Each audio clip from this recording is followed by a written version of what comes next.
याद रहे परमात्मा संग है तो रंग भी है और तरंग भी है।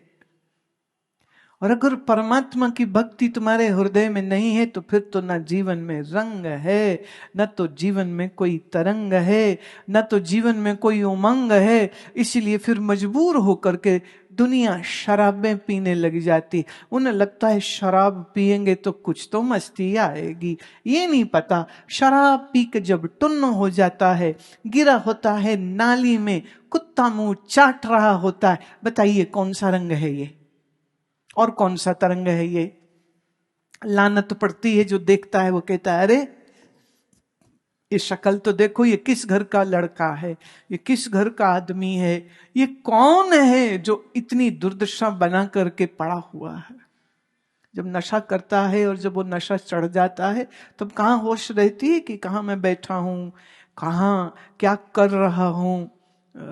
पिछले दिनों हम लोग कहाँ सड़क में से गुजर रहे थे, नशे में एकदम लड़खड़ा रहा था और उसके मतलब पजामा उसका गिरा पड़ा है और वो उसी हालत में वो डोलता हुआ गिर गया और मिट्टी में मिट्टी हो रहा है। और गिरा कहाँ, कूड़े के ढेर के पास गिरता है और कितने घंटे वो वहां पड़ा रहा होगा तो मालूम नहीं है। लेकिन उसकी वो दुर्दशा देख करके मुझे लगा कि इसके माता पिता ने इसको पैसा तो दे दिया पर धर्म का संस्कार नहीं दे पाए। ये भूल माता पिता की है। ये माता पिता के ऊपर बहुत कुछ निर्भर करता है। लेकिन अगर पिता सिर्फ कमाने में लगा रहेगा और माँ अपने कामों में उलझी रहे, जिस घर में सुबह पिताजी खुद जप नहीं करते, प्राणायाम नहीं करते, उस घर के बच्चे कैसे हम उम्मीद करेंगे कि वो जप तप करेंगे। इसलिए आप माता पिता हो, आप जिम्मेदार बनिए। आप सबसे पहले अपने जीवन को इतना अच्छा, इतना सत्वगुणी बनाइए कि उस सत्वगुणी जीवन की छाप आपके बच्चों पर ऑटोमेटिकली आ जाएगी।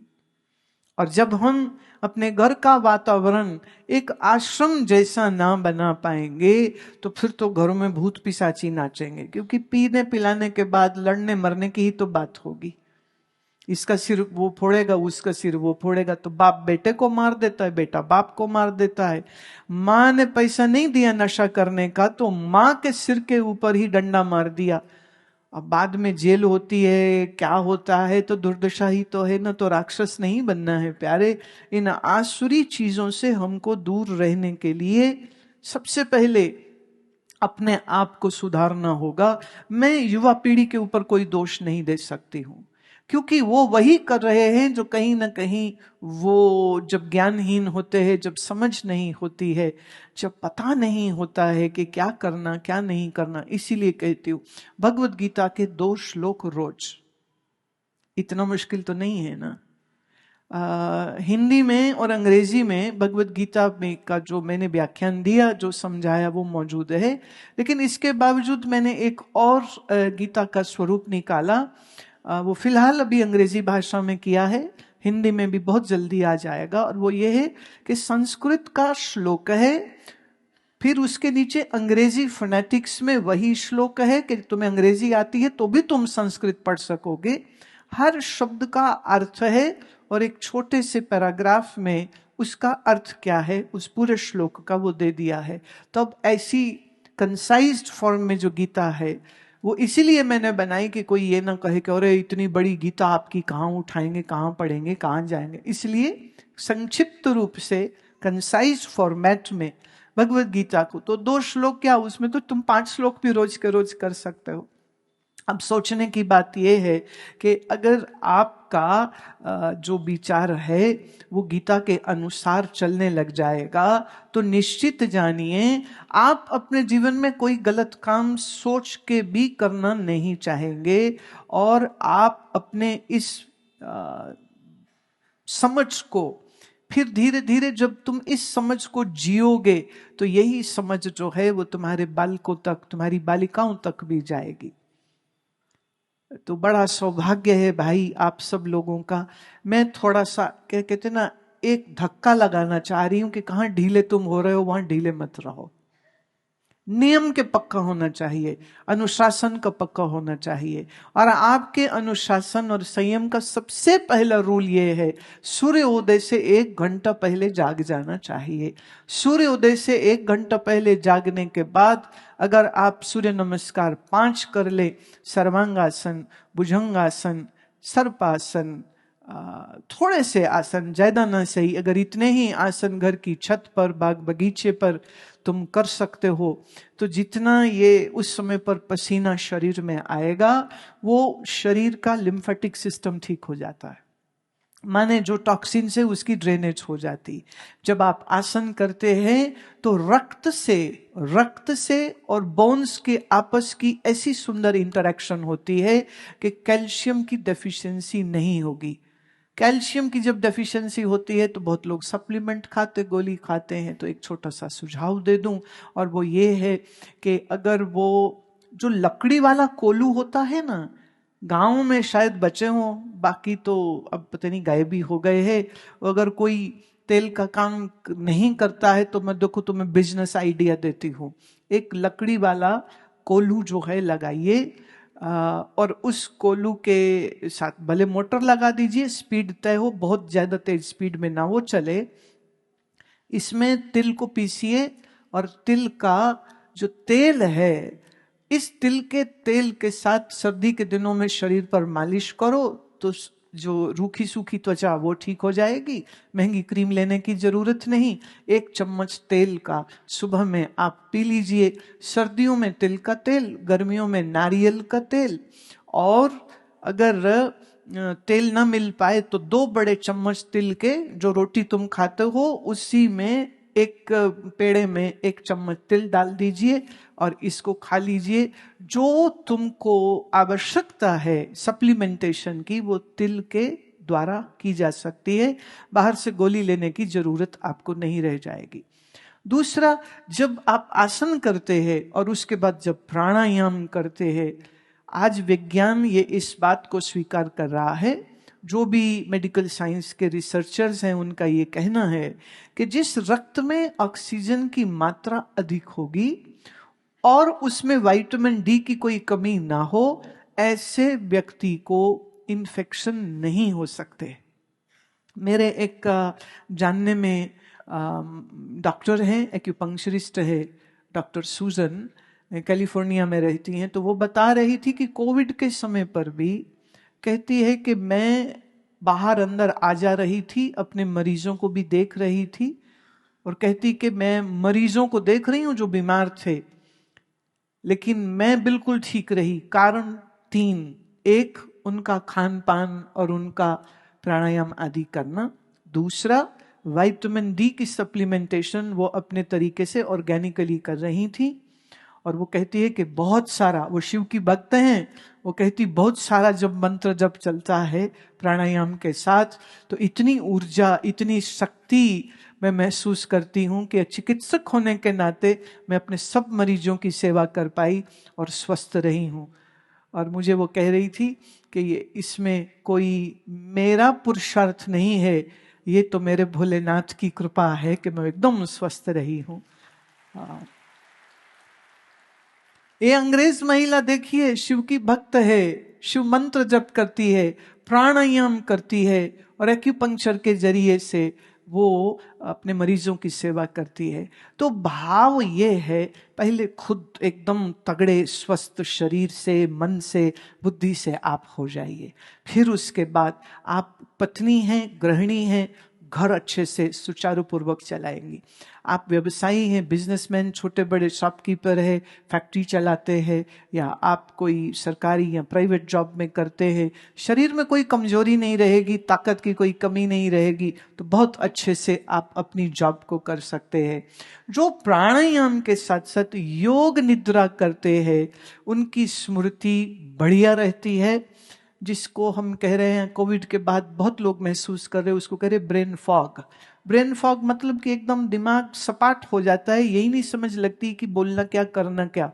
ब्रेन फॉग जो है वो दूर करने के लिए भी फिर कहूंगी प्राणायाम बहुत अच्छे से भस्त्रिका प्राणायाम करिए, कम से कम 20-25 मिनट, अथवा कपालभाति करिए 20-25 मिनट।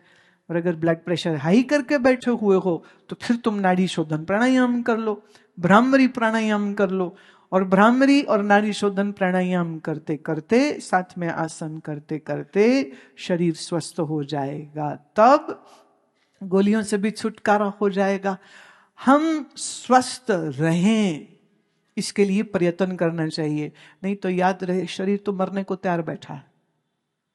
अभी इधर से कोई वायरस आ गया, अभी इधर से कोई बैक्टीरिया आ गया, अभी इधर से कोई इन्फेक्शन आ गई।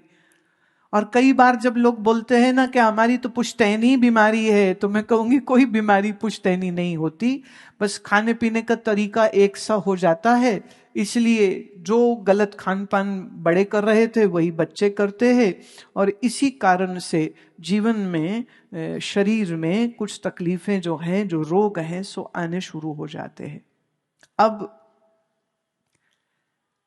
इस बात को मैं और आगे इस प्रकार बढ़ाना चाहती हूं कि प्रबल अविद्या कर परिवारा, कल हमने ये चौपाई गाई थी, प्रबल अविद्या कर परिवारा, मोह आदितम मिटई अपारा। अविद्या बहुत प्रबल है। अविद्या मतलब न जानना, न पता होना, इसी को हम अविद्या कहते हैं। लेकिन जब मोह और तमोगुण माने अंधकार और अज्ञान है, इस अज्ञान को नष्ट करने के लिए क्या करो, आत्म अनुभव सुख सुप्रकाश, तब बब मूल वेद भ्रमनासा। बुद्धि में आए हुए अज्ञान का निवारण कैसे होगा? कहा ज्ञान की रोशनी से। ज्ञान कहां से मिलेगा? आप जरा बताओ मेरे को, ज्ञान कहां से मिलेगा? सत्संग से। सत्संग किसको मिलेगा? जिस पर राम की कृपा होगी। ये आपको यहां तक ले आए, सत्संग में बैठा दिया, श्रवण आप कर रहे हो, हमने भी मेहनत कर ली, गा के, सुना के, समझा के, सूत्र से, दोहे से, चौपाई से। देखो कितनी उल्टबाजियां लगानी पड़ती। अब जिम्मेदारी है आपकी, जो सुना है उसको प्रैक्टिकल कीजिए, जो श्रवण किया है उसको जीवन में लेकर के आइए, तो हृदय में भक्ति, मुख में नाम और बुद्धि में ब्रह्म ज्ञान की विचार। ये ज्ञान की विचार जो है, ये तुम्हारे अंधकार को, तुम्हारे तम को दूर कर देता है। और जब मन में से ये आलस्य, जड़ता, अज्ञान, अविद्या की निवृत्ति हो जाती है, तो फिर रस बरसता है। किसका रस बरसता है? आनंद का रस बरसता है।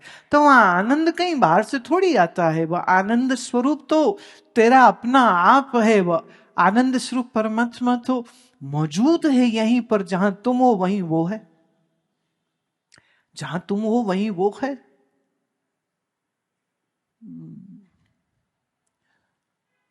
पोहप मद ज्यों बास बसत है, मुकर माही जैसे छाई, तैसे ही हर बसे निरंतर घट ही को जो भाई। जैसे फूल में खुशबू रहती है, जैसे शीशे में आकृति होती है, ठीक उसी तरह से परमात्मा तुम्ही में है। इसलिए गुरुदेव कहते, काहे रे बन को जन जाई, सरब निवासी सदा अलेपा तो है संग समाई।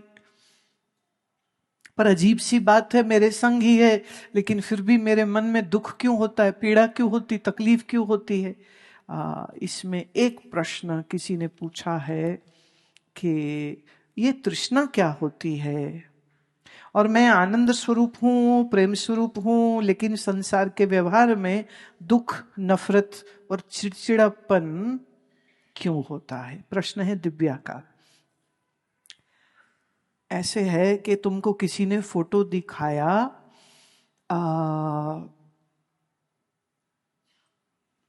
फ्रांस के आईफल टावर का, आपने फोटो देखी, तो इतने से आप किसी को ये तो नहीं कह सकते ना कि हम फ्रांस घूम के आए हैं, हम ना कल ही पेरिस, हम तो पेरिस घूम आए हैं, हम ना आईफल टावर देखे थे। आजकल तो फोटोशॉप हो जाता है, पीछे वो फोटो लगा दे आईफल टावर की, आगे अपनी लगा दे। तो दिखाओ दोस्तों को हम तो पेरिस घूम आए।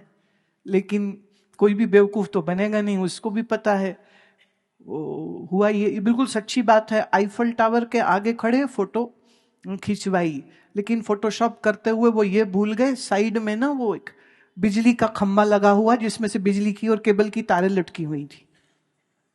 तो वो दोस्तों को कहते छुट्टियों में कहाँ गए थे? बोले हम तो पेरिस गए थे। बोले ऐसे ही? बोले हाँ हाँ। बोले दिखाओ। उन्होंने फोटो दिखाई। कहते बबुआ अगर फोटोशॉप करना तो ढंग से तो करते, तुमने पिलर तो हटाया नहीं है। पेरिस में आईफल टावर के साथ ये केबल की तार वाला खम्मा कहां से आ गया?